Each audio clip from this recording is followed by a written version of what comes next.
ये चुनाव से साबित हो गया है कि नीतीश कुमार का वोट बैंक नहीं है। अब नीतीश कुमार का जो ग्राफ है गिर गया है। नीतीश कुमार किधर भी जाएं उसे कोई फर्क नहीं पड़ने वाला है और भारतीय जनता पार्टी का ग्राफ बढ़ रहा है। ये देखिए, वहाँ पर तेजस्वी फैक्टर नहीं चला है। कुछ वो लोग ज़्यादा रुपया बांटे हैं वहाँ पर और इस तरह का सुनने को मिला है। ये इसका कोई प्रमाण तो नहीं है।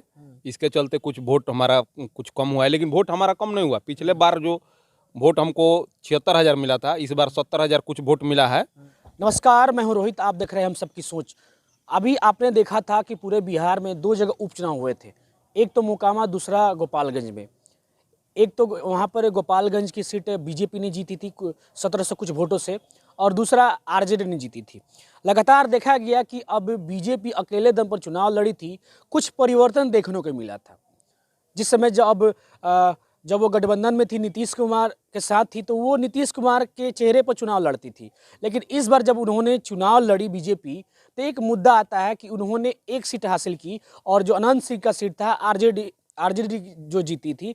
इसके बाद अब बीजेपी अब किस राह पर चल रही है, इसी बारे में हम चर्चा करेंगे। आज हमारे साथ मौजूद हैं जो गोपालगंज के चुनाव विस्तारक थे, मिथिलेश सिंह जी। आपसे मैं ये पूछना चाहता हूँ कि गोपालगंज में देखा गया कि काफ़ी टफ चुनाव हुआ था। उस समय हम दोनों का मुलाकात भी हुआ था। आखिर में बीजेपी वहाँ पर कैसे जीत हासिल कर पाई थी? सबसे पहले मैं आपके चैनल और आपको धन्यवाद देता हूं, और मैं गोपालगंज के जनता को भी इस भारी बहुमत से जिताने के लिए मैं गोपालगंज के जनता को धन्यवाद देता हूं। देखिए, आज ये चुनाव से साबित हो गया है कि नीतीश कुमार का वोट बैंक नहीं है। अब नीतीश कुमार का जो ग्राफ है गिर गया है। नीतीश कुमार किधर भी जाएं उसे कोई फर्क नहीं पड़ने वाला है और भारतीय जनता पार्टी का ग्राफ बढ़ रहा है। यह शुद्ध रूप से भारतीय जनता पार्टी की जीत है। अच्छा, देखा गया कि लगातार तेजस्वी यादव बहुत चुनावी लुभावने देते गए थे। वो देखा गया था कि वो स्पेशली कहते हैं कि हमारी जो पार्टी है मुसलमानों की पार्टी है, यादवों की पार्टी है। लेकिन इस बार तो यादव और मुसलमान ने उनको तो ठेंगा दिखा दिया। देखिए, ये उनका सोच है कि कौन उनका वोटर है कौन नहीं है। भारतीय जनता पार्टी सबका साथ, सबका विकास, सबका विश्वास में विश्वास करती है। भारतीय जनता पार्टी के लिए हम लोग किसी का छोड़ करके विकास नहीं करते हैं और किसी को अलग छोड़ के कोई काम नहीं करते हैं। हमारा जो योजना होती है, हमारा जो काम होता है, वो सबके लिए होता है। आज सबसे ज़्यादा लाभान्वित अगर कोई हुआ है तो मुस्लिम परिवार के लोग हुए हैं। जैसे गरीब कल्याण अन्न योजना हुआ, ये उज्ज्वला योजना हुआ, जिसके तहत सभी गरीबों को गैस कनेक्शन दिया गया। ये शौचालय योजना हुआ, शौचालय बनाने के लिए जो सबसे ज़्यादा पैसा उन लोगों को मिला है। उसके बाद से आपका मकान का प्रधानमंत्री शहरी आवास योजना, प्रधानमंत्री ग्रामीण आवास योजना, इस सब में मुसलमान हो या यादव हो, चाहे कोई भी हो, उसको गरीब है तो उसको मिल रहा है। वो अगर उसना योजना के लायक है तो उसको उसका लाभ मिल रहा है। हम कोई भेदभाव नहीं करते हैं। अच्छा, ये आपको नहीं लगता कि जब बीजेपी जिस प्रकार से जीत हासिल की 1700 कुछ वोटों से, उससे भी ज़्यादा वोट ला सकती थी? क्या इसमें तेजस्वी फैक्टर चला? देखिए, वहाँ पर तेजस्वी फैक्टर नहीं चला है। कुछ वो लोग ज़्यादा रुपया बांटे हैं वहाँ पर और इस तरह का सुनने को मिला है। ये इसका कोई प्रमाण तो नहीं है। इसके चलते कुछ वोट हमारा कुछ कम हुआ है, लेकिन वोट हमारा कम नहीं हुआ। पिछले बार जो वोट हमको 76,000 मिला था, इस बार 70,000 कुछ वोट मिला है जो। और इस बार वोटिंग भी थोड़ा कम हुआ था, वोटिंग का परसेंटेज उपचुनाव के चलते। हाँ, अभी देखा गया कि एक राज्यसभा सांसद है, उनका स्टेटमेंट आया है। वो बोल रहे हैं कि ओवैसी जी की जो पार्टी है वो मुसलमानों का वोट काट रही है और बीजेपी की वो बी टीम है, और जिस प्रकार से वो मुसलमानों को बरगलाने की कोशिश कर रही है। बीजेपी के एक एजेंट के तौर पर ओवैसी की पार्टी यहाँ चुनाव लड़ी थी। अभी देखिए, राजद वाले कह रहे हैं कि वो ओवैसी बी टीम है बीजेपी का, और ओवैसी के लोग कह रहे हैं कि जो मोहन गुप्ता जो हैं ये आरएसएस के एजेंट हैं, आरएसएस के वो वर्कर हैं। तो ये लोग तो एक दूसरे पर अपने ही आरोप लगा रहे हैं। ये लोग साबित करें कौन बी टीम है और कौन एजेंट है, ये उनका मैटर है, ये हम लोगों का मैटर नहीं है। हम लोग अपना मुद्दा पर लड़ते हैं और हम लोग सबका विकास, सबका साथ, सबका विकास, सबका विश्वास लेकर के चलते हैं। अच्छा, अनंत सिंह को देखा जाए तो अनंत सिंह लगातार वो निर्दलीय वहाँ पर जीतते आए हैं, तो क्या लगता है कि वहाँ अनंत सिंह की जीत है कि आरजेडी की जीत है? वहाँ अनंत सिंह उर्फ छोटे सरकार की जीत है। जब नीतीश कुमार और भारतीय जनता पार्टी साथ में लड़ी थी तो उस समय जीत का अंतर था 35,000 से वो जीते थे। अभी सिर्फ बीजेपी वहाँ अकेले लड़ी है तो जीत का अंतर मात्र 16,000 रह गया है और वह सीट 30 सालों से अनंत सिंह के परिवार में रह रहा है। तो यह अनंत सिंह का जीत है, न कि आरजेडी का या नीतीश कुमार का।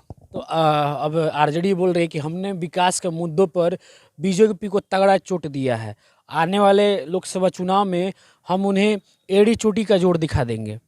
देखिए, आरजेडी जो है यह एक परिवारवादी पार्टी है, क्षेत्रीय पार्टी है और गुंडागर्दी करने वाली पार्टी है।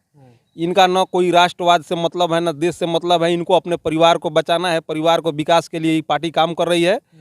और देखिए, जैसे ही मुख्यमंत्री नीतीश कुमार ही हैं और जैसे इनके साथ में तेजस्वी आए, बिहार में क्राइम का ग्राफ बढ़ गया।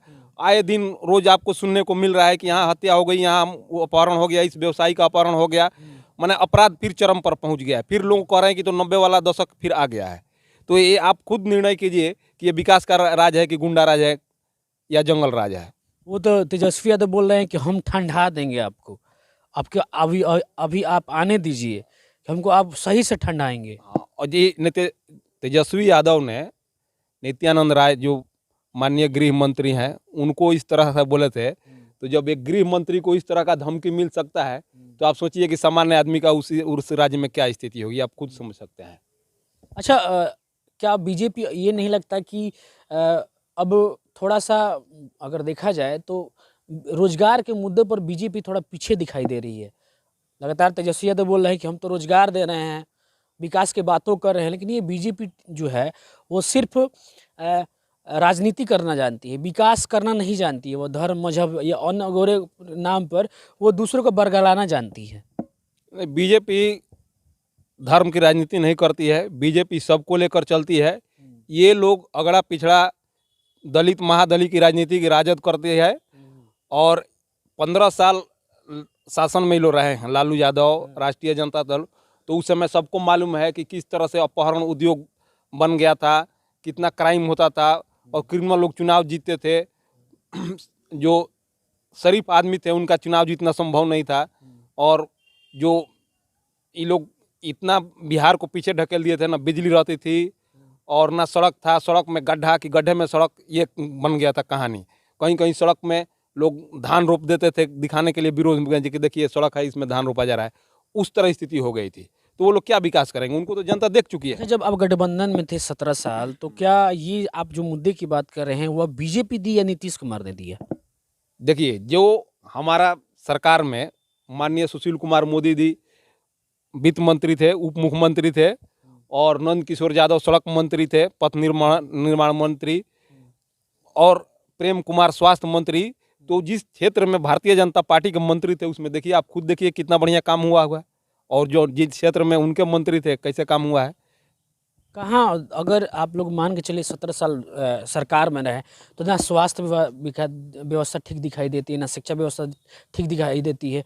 अभी तो 2 महीने हुए आरजेडी की सरकार आई हुई, लगातार आप लोग बरगला रहे हैं। आप लोग 17 साल में अगर चाहते तो रोजगार भी दे सकते थे, शिक्षा भी दे सकते थे, स्वास्थ्य भी दे सकते थे, लेकिन इसमें तो आप लोग एकदम नगण्य दिखाई दे रहे थे। नहीं, भारतीय जनता पार्टी और नीतीश कुमार के साथ में सरकार बना तो हर क्षेत्र में बहाली हुई। पहले जो सरकारी स्कूल थे, जहाँ तहाँ एक एक 2 स्कूल था, वो सब टीचर के अभाव में वो सब बंद होने की स्थिति में आ गया था। तो टीचर के बहाली हुआ।